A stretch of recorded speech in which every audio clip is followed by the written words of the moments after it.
That was only like 20 years ago, probably.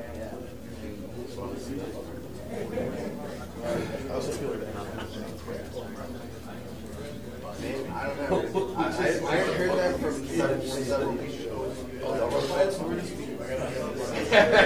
Somebody's going to do it. You should do this story.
Whichever of the two aren't chosen for CBS will either be at 6 or 6:15 on ESPN or ESPN2. If you can silence your phones and raise your hand if you have a question. Coach?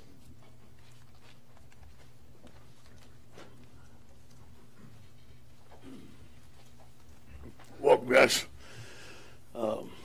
We spent the last 2 days finding the fixable problems and starting to fix them. And obviously we're disappointed in our play. So here's some of the things that we found on offense: ball security, 4 turnovers, third down execution, 0 of 8, whether it be protection, route running, passes, combination of all of them, must-finish drives. Overall execution had critical mistakes by all units at different times that were pivotal. On defense, get off the field on third down, they were 10 of 18. We need to fit the run better. There was a couple of misfits there for some long runs. Fit perimeter screens. On special team, improve our field goal kicking, and eliminate the 2 penalties. Positive for the game, I thought Christian Lacouture played his best game. He had 2 sacks, several tackles, was all over the field. Got us wearing 18, his 5th year of eligibility, a senior, means a lot to him. And also Greg Gilmore. Moving on, a very important week for the LSU Tigers. I know our guys are going to be fired up, ready to go to work today after we go through the 24-hour rule. Traveling on to the Swamp, Florida Gators, 4-1, 3-0 in the SEC. On their offense, their pro style. Offensive coordinator Doug Nussmeier, 7 returning starters, averaging about 360 yards a game, 146 yards rushing, 212 passing. Top players Tyree Cleveland, Malik Davis, and Martez Ivory. Very good offensive line. 3 good running backs. Number 20 is probably their best one of the freshmen.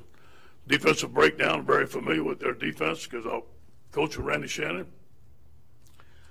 Randy played with us when I was at Miami. He was my graduate assistant coach. We've remained friends throughout the years. He's running 4-3, cover 4, under cover 1. A lot of the things that we did at Miami back in the day, will pressure. 6 returning starters. He's given up average of 381 yards a game, 26 points per game. And they forced 0 fumbles and had 5 interceptions. Their top players are David Reese, middle linebacker, Nick Washington Sr., safety, and C.C. Jefferson, a guy who I was highly involved in recruiting. He's very explosive. He's a good pass rusher and plays with a high motor. On special teams, their kickoff is number 1 in the nation. They have 0 returns. They're very, very capable of returning kicks and punts with all the speed that they have in Florida. Any questions?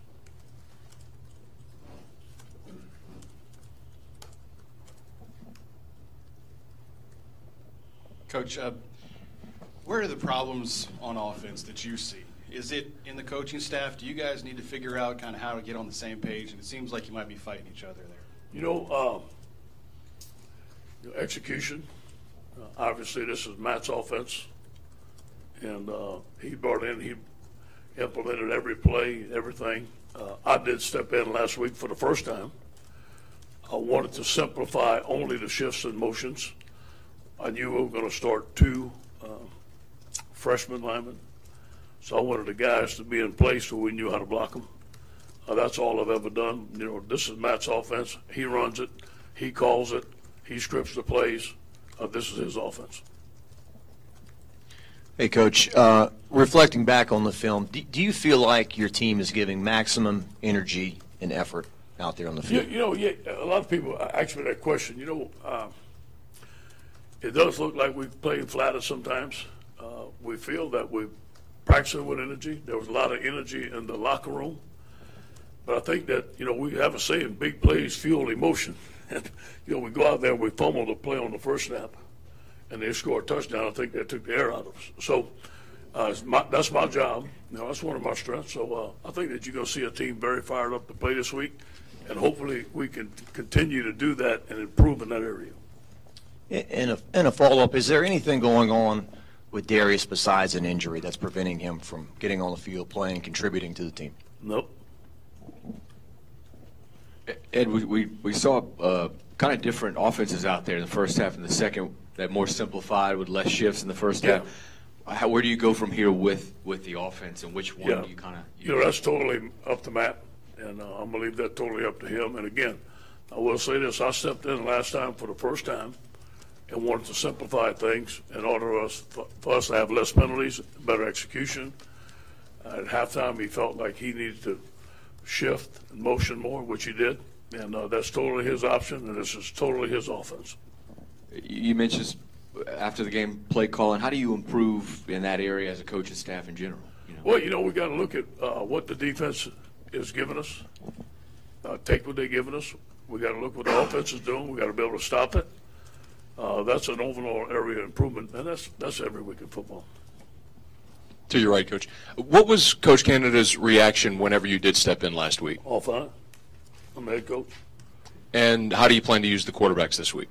You know, Danny's our starter, and he is our starter. And hopefully we can go 4 quarters with him and in a very big football game. We have never planned to play Miles in one of the SEC games just to throw him in there. We were just preparing Miles in case Danny got hurt, that he would have some snaps that he could go in there and perform. And I think he's performed pretty well.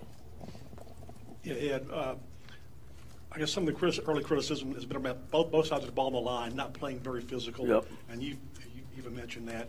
What's the problem there? Are they not in shape, or is it the fundamentals, or I mean, what's going on there? Because people are shoving y'all around, and I mean, obviously to get better you have to hit more, but you can't hit more because you don't have enough depth. Yeah, I think that you bring up a good point. We're not playing the way we want to on both sides of the line of scrimmage. That's one of the reasons I wanted to quit shift and motion, be more physical at the point of attack. But, you know, you're playing 2 freshmen there, and guys are moving, and they're challenging our 2 freshmen. On defense, our best player is out, Rashard Lawrence. We don't have Ed Alexander out there. We don't have Frank Herron out there. So we got our guys that are doing the best job that they can, but Glenn Logan was a redshirt freshman, and he played, I don't know, almost every snap at the right end. So it was kind of difficult for him to hold a point. We wish we could have rotated him, but we couldn't. And we think that we can have some help with Rashard Lawrence this week, and Ed Alexander, and Frank Herron against Auburn. Coach, how do you block out the noise from that room of everything that's going on and people talking about wanting you fired or doing anything? How do you block that noise out? I haven't heard that. Thanks for telling me, Andrew. I mean, I go to work, I show up at 6 o'clock in the morning, I say my prayers, I drink my coffee, I watch film, I stay in the office all day, I call my wife 2 or 3 times a day, text my boys, go to practice, go watch film, and I go home and I put my head in the pillow and go to bed. I don't listen to the news, I don't listen to none of that. That's out of my control. And over here, you guys talked a lot about communication trouble last time you going on the road to Mississippi State. How do you clean that up this week? Yeah, we have to. Crowd noise, simplify the things that we can do, silent snap count, all that stuff. It's part about playing in the SEC. We're fixing to go on some big road games, so we better get used to it. Coach, we've seen more and more receivers getting involved in the passing game, and you've expressed concerns about their experience and ability levels before. Have you seen their progression at a rate that you're comfortable with? With Stephon, yes. Drake, he's coming. Still, the other receivers have a ways to go. But we like our first three receivers. We think they're very, very solid. We like the way the tight ends caught the ball last week. We like to throw the ball to the tight ends more. Get our backs involved more, spread the ball around a little bit more. Coach, over here on the 74-yard run.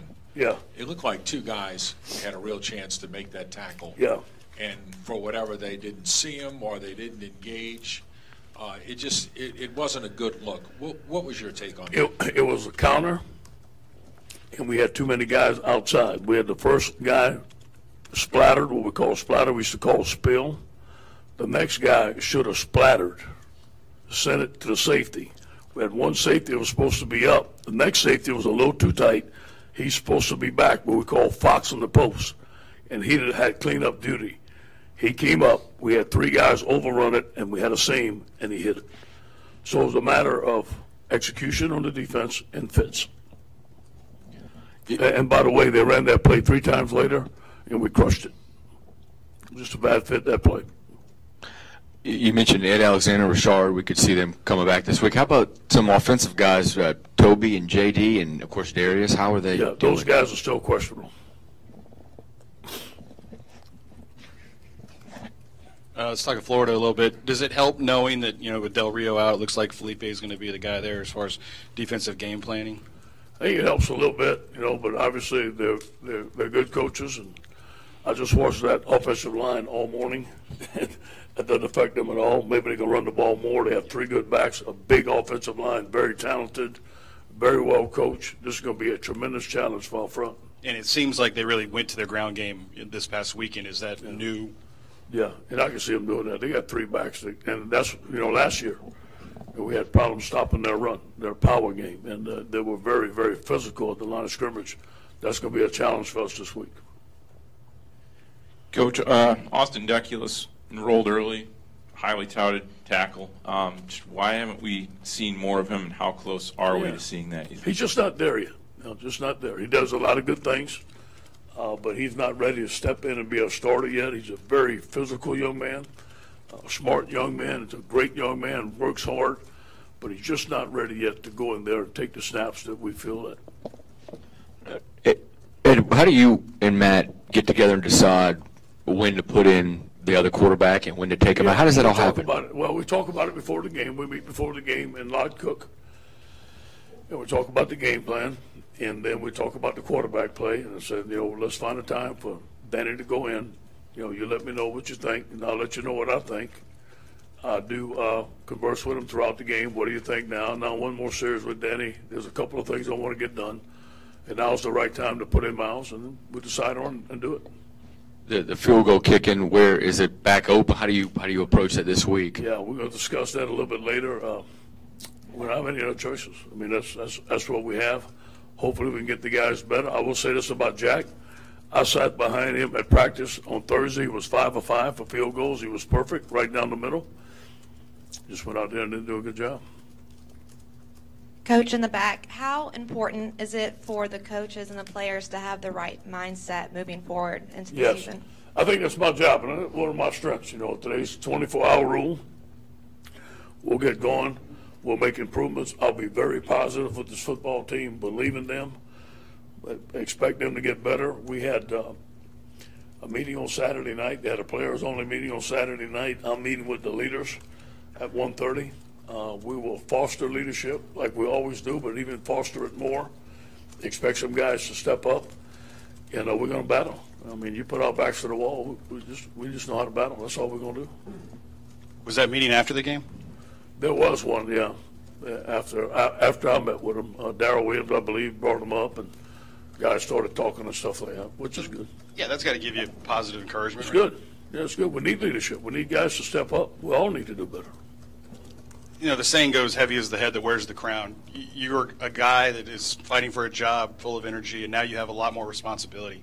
Have you second guessed anything that you've done? You know, are you any different in ways that you can notice and maybe get back to? Yeah, well, you know, let me say this to you. I've remained the same coach I was as an interim coach. I have the same responsibilities. I do the same things every day. Now, obviously, the load's a little bit heavier now that I'm a full-time coach, and I understand. I understand the pressures out there. I understand the LSU. Look, I was born and raised just like y'all here. I get it. I've been on the outside. I get it. But you know what? It doesn't faze me at all. And the reason it doesn't faze me is I'm strong enough mentally to attack work every day, focus in on the task at hand, and do what's best for this football team. That's what I do. Coach, could it perhaps be a positive to have to go on the road to a place like the Swamp where you're against the odds and the guys are going to have to rally and play together to have success there? You think? I love Tiger Stadium, but we're going to turn it into a positive. You know what I mean? It's anytime you play Florida, whether you're home or away, guys are going to get revved up, and there's some things that we need to do better this year, obviously, than we did last year. I'm going to mention that to them today. And this is a heated rivalry. We understand that's the way college football is, but we need to behave in some situations a little bit better than we did last year. Hey, Coach, up here at the top, a lot was made of the practice regimen last year in the interim. Do you maybe change that with the performance of your team and with the opponents coming up? You know, as a young coach, I would have, and that was the wrong thing to do. Today I'd have them out in full pads, scrimmaging, but I'm not going to change the practice routine. That's not it. This is a practice routine that's worked well. We've played well, and so that's no reason for that. I think it's about fundamentals. It's about details. It's about the film room. It's about, I asked the coaches today, let's put together a list of things that we didn't do well. Let's make sure that we drilled it. Let's make sure that we worked it. Let's make sure that we gave them exact picture in practice for them to perform that skill. And if we didn't, let's do a better job this week. That's football. That's planning. Coach, you touched on you shouldering the leadership. Would you admit there's been a void when you lose guys like Beckwith and Adams and people that maybe it took a while to find those guys? Yeah, you have five players that are starting in the NFL, and those guys were leaders for us. But those guys were also good players. Yeah, I think there's a combination. I think to be a great leader, you have to be a great player or a good player. And you need to lead by example on the field. Then people are going to listen to you. If you're trying to lead and you're not making plays, it's very hard. Very hard. So that's the combination we're looking for. Down here in the front, just more of a tactical question. It looks like Florida could be without wide receiver Tyree Cleveland. But anyway, could you talk about what makes him so good and what they'll be missing, if they don't have him? Speed, ability, deep ball ability, beat one-on-ones, yards after the catch. Very good player. Straight ahead. There's been such a drastic change in the number of penalties y'all have had the last couple of weeks. Do you still run the team for the penalties, or was that just a one-week thing? Yeah, 5 of them. We have 5 penalties. Guys are going to run today. They'll be addressed. They're going to run today. But we'll continue the same penalty policy. I'm proud that our team has improved in that area. I asked them to do it. The one thing about this team, most of the things I've asked them to do, they've done. So I expect them to step up this week, leadership, step up, play better, the coaching staff, coach better, all of us together, one team, one heartbeat. And I hopefully that most of them are not reading the newspaper. Hopefully them are staying focused. Hopefully the coaching staff is staying focused and believing in the task in hand. That's what I'm doing. Do you attribute some of that improvement there to the punishment? Well, I think it's having the referees at practice, detailing everything that we're doing, going over every penalty after practice, punishment. Then each position coach goes into his position meeting with the goal of having no penalties, and they take pride in it. And you touched on the fixable mistakes that you can identify, those long-term problems, whether it be roster or depth or health, whatever. Yeah. Is there anything that you and the coaches get together to talk about there, or is that after the season? Yeah, well, no, that's me in recruiting. I had a recruiting meeting this morning. We need JC linemen. We need a JC offensive tackle. We may need 2 JC offensive linemen. We may need 2 JC defensive tackles. So we're looking for those guys. I'm always looking for holes on the roster to fix. And we feel with this recruiting class, we have some young freshmen that can come in and help us. We have some JC needs that we got to go out and get. We don't have them yet. And but those are the things that I address daily.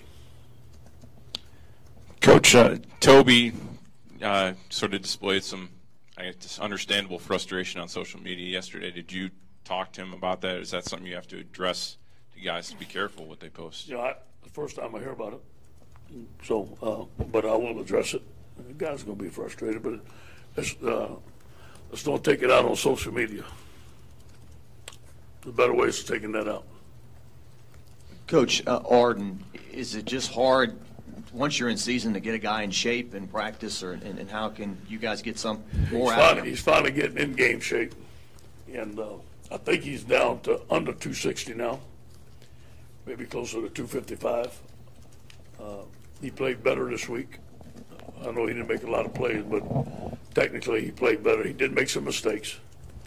I think it's just geared to practice. You know, you don't practice in 8 months.